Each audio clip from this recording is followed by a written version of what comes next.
Paul Tassi. I think they write for Forbes. I think SmashJT is talking about this dude on his stream as we're speaking. Paul Tassi basically lost it today and went like on a blocking spree. He blocked me too, even though I just said one fucking thing. They found quickly though that the blocking people just seems pointless now, because now when people block you guys, I don't know if you know this, when people block you, you can still look at their post. You just can't engage with it. You can still look at their post. So it pretty much, it does nothing now. I actually unblocked like everybody I ever had blocked. Plus, I'm wanting to change a new leaf. You know what I mean? I need a shit post. I need people to come and interact. Paul Tassi, who works at Forbes, wrote this thing about Kotaku. The idea of Kotaku as some big games journalism boogeyman at this point is weird. The site has been cut to what? Like 4 full-time people constantly dealing with clueless private equity management. Just move on.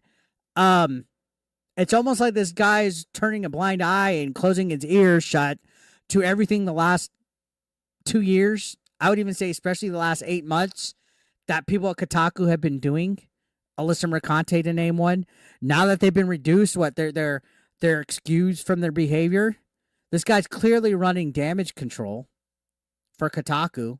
He's clearly probably a fucking Mercante cuck. Right? So Geo Medio cut all these people, and this guy put a bad take like that. Now, Smash replied saying, Paul, the people that work there are terrible human beings, attacking gamers constantly and supporting editors that go after people in their private life for daring to have set opinions. They've made the bed, now lay in it. Zero sympathy. Who agrees with this? What's up, TF2 Spy? Who agrees with this? Fuck them. Those people that work there are terrible. We've seen it. We've been calling it out. So this guy claps back. This is where you can tell he's a fucking simp.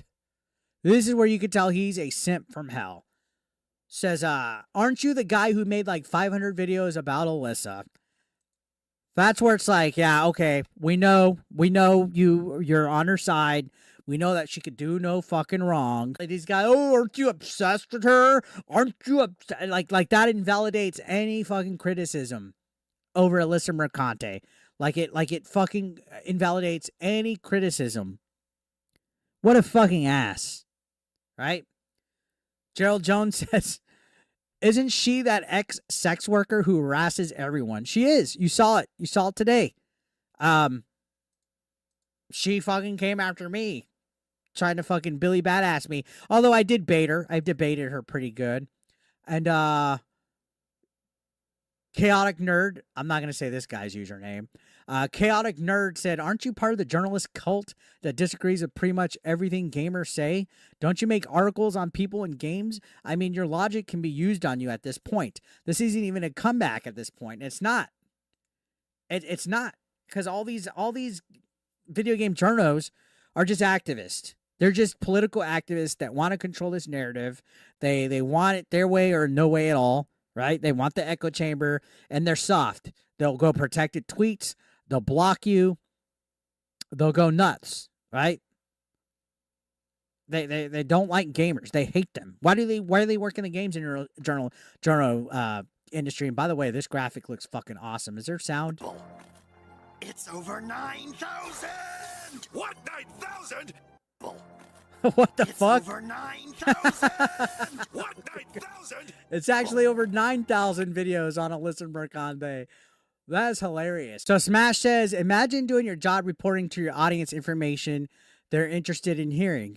Imagine doing the slightest bit of research, discovering any time I covered her was spotlighting how she was hurting the very industry that supports your paycheck. Just imagine. And then I said, imagine being this guy.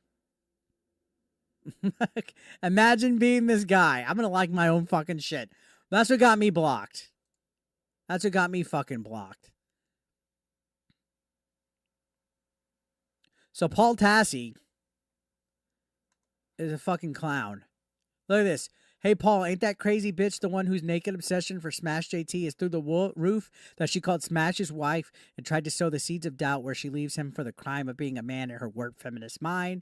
Is that crybaby Paul Tassi? Notice how he completely avoided everything you said and automatically made it seem like you were the one who started going after the ex-Kotaku prostitute. And then I clap back saying that's what it comes down to at the end of the day. Save the hoes. Right? That's honestly what it comes down to. It's save the hoes. All these guys. Captain Save a Hoe. That's all it is with all of them. Save the hoes. Save the hoes.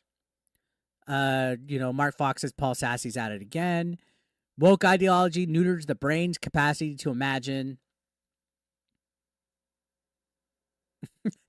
Paul Tassi searches for the modern audience. That's great. Oh, God, he's doing the victimhood thing again. Kotaku was ground zero for the last 10 years for exactly what he's denying. The fact that going under is irrelevant. He blocked me in that thread because I wouldn't bend the knee and call a trans guy a woman. Weirdo attacked me, said I wasn't a gamer. I pointed out that he isn't a real woman. Paul then jumps into grandstand about transphobia and transition into a woman himself. And that's the thing, man, is they'll find something to be like, oh, you're a bigot, you're this and that. They'll move away from the point of conversation to try to find a weak point to call you a bigot or racist, and they just stick with that. That's it. That's it. That's how they act. Paul Tassi never interacted with him in his life. I said, imagine being this guy, and I got blocked because he's a fucking little soft, thin skin. End of day. End of fucking day. That's all it is. Says funny, he doesn't even respond with any actual evidence. He just makes it personal. You would think journalists would be better at this by now. It just goes to show you there are no standards for journalism anymore. And that's right. That's the fucking problem. If there were standards for journalism, Kotaku wouldn't be going away. Am I right or am I right? If there were standards for journalism, they wouldn't be letting go of employees. Yeah, this guy's getting cooked. Look at this. They're dying out and they don't know what to do about it. They chose a side that decided to tell people what they want, ignoring literally centuries of knowledge about how to work with consumers. Their safe spaces are getting torn down and reality smacking them in the wallet. Everything that's catered to a modern audience is fucking just going down. This is the main problem. People like her who want to tear down the game industry because they don't like the games being made nor the people who like playing them. Here's a good one. The fact that he has quoted such a high number there should have really been the moment the penny dropped. Did he ever stop to ask himself why so many people specifically make content about her? And that's the thing is they don't. Even herself. Like they've never sat there and been like, God, why do so many people hate me? Like okay, I get it. Some people don't like me. I've had my fair share of people making troll videos in the past. But when every single fucking person on YouTube has something to fucking say about you, when you're getting constantly backlash, like, honestly, guys, how many of you in here like her at all? If you like Alyssa Mercante, I know somebody's going to be cute. Push 2. Somebody's going to be cute and push it. If you like her at all, if you think there's any kind of, like, special fucking thing about her where you fucking find her remotely cool, you appreciate her, you find her professional, like, if you sit down and think about it, Alyssa, I'm talking to you, girl, because I know you're stalking, you're probably watching. You're playing this whole, oh, it's me, woe is me, I'm the victim, I'm being targeted, I'm being harassed. It's a whole bunch of chuds, Gamergate chuds, that are just attacking me for stuff, blah, blah, blah, blah, blah, my pussy hurts. Have you ever sat down and thought, fuck, maybe it's me.